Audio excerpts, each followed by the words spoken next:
Hello, dear people. It's so good to be here again. Thank you so much for tuning in. Yes, I appreciate you. And yes, in fact, the president, Muhammad Buhari, is losing credibility on a daily basis because, people might not really have reasons to react immediately, but they're counting on the wrongs that he is doing, and things is not trying to make better in Nigeria. And in fact, all of the European countries already know that the president of Nigeria is actually someone that do not care about her citizens, and everything seems to be going wrong with what is going on. So really, it is important that the president quickly tries to correct all of these anomalies.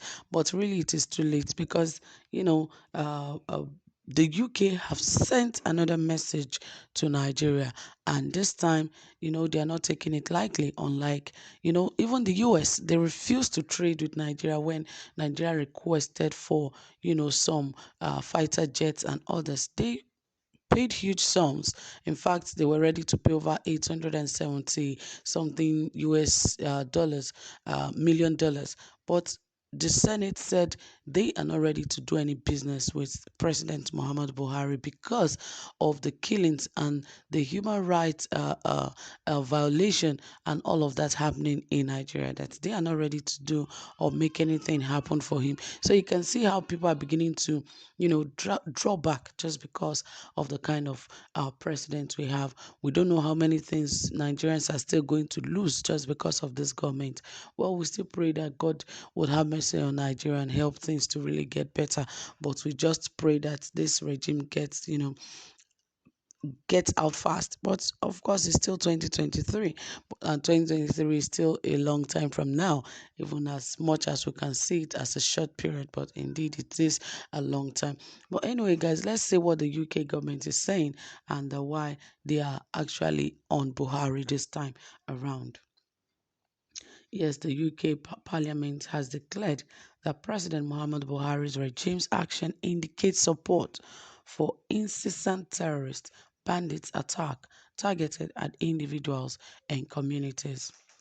The UK Parliament has declared that President Muhammad Buhari's regime's action indicates support for bandits' attacks targeted at individuals and communities. The development came weeks after Mr. President Buhari publicly expressed support for Issa Pantami, his communication minister, who grabbed headlines after his violent preaching and support for Al-Qaeda.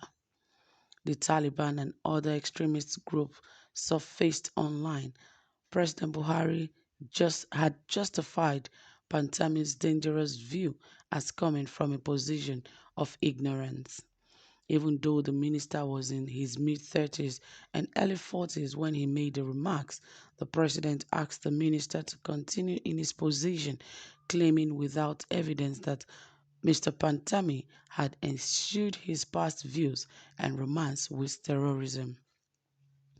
The lawmakers sent a protest letter to Dominic Raab, UK Foreign Secretary, on July 26th. The members of the House of Lords, the super chamber of the Parliament who wrote the letter, included Caroline Cox, Rowan Williams and David Alton, Mervyn Thomas of Christian Solidarity Worldwide, and Ayo Adedoyin of Peace and Social Justice (PSG UK) also signed the letter. Citing the shooting down of the Nigerian Air Force fighter jet by bandits, they expressed worry that the country was now under the control of non-state actors unleashing terror at will, particularly in the northeast and northwest. Earlier this month, intense gunfire from bandits caused the aircraft returning to base from a mission on the Zamfara-Kaduna border to crash. Nigerian citizens are currently at the mercy of non-state actors who have been allowed to evolve and now have the capacity to shoot down a fighter jet, as has recently occurred in Kaduna, said the letter. It was also gathered in April that Boko Haram insurgents has successfully taken over the Shiroro local government area, imposing VAT and income tax on residents of the community. Governor Abubakar Bello had also announced the displacement of many residents by the insurgents around Muya and Shiroro, adding that the terrorists placed their flag in Quarry. The UK Parliament also lamented the regime's unceasing disregard for human rights while recounting how soldiers opened gunfire on NSAS protesters who protested against extrajudicial killings by police officers. The aftermath of the protests left dozens killed in Lagos, including at the Lekki toll gate, shortly after Governor Babajide Sanwo-Olu announced a curfew. Initially, the Nigerian army denied being at the toll gate, stating that videos and photos from the scene were doctored, but later admitted their presence and claimed that shots were only fired into the air to enforce a curfew. While critics of President Buhari's regime and the U.S. government condemned the attack on the unarmed protesters and called for the prosecution of soldiers involved in the shooting, the government has not brought anyone to book. This, the parliament criticized. There are now widespread concerns that human rights violations take place with a degree of official complicity and that the Nigerian government only occasionally investigates or prosecute those responsible for such crimes. And lawmakers said the government gives the unfortunate impression of being as quick to pardon, rehabilitate, and release repentant terrorists as to harass and shoot protesters who make legitimate calls for justice and reform in a peaceful manner, they added.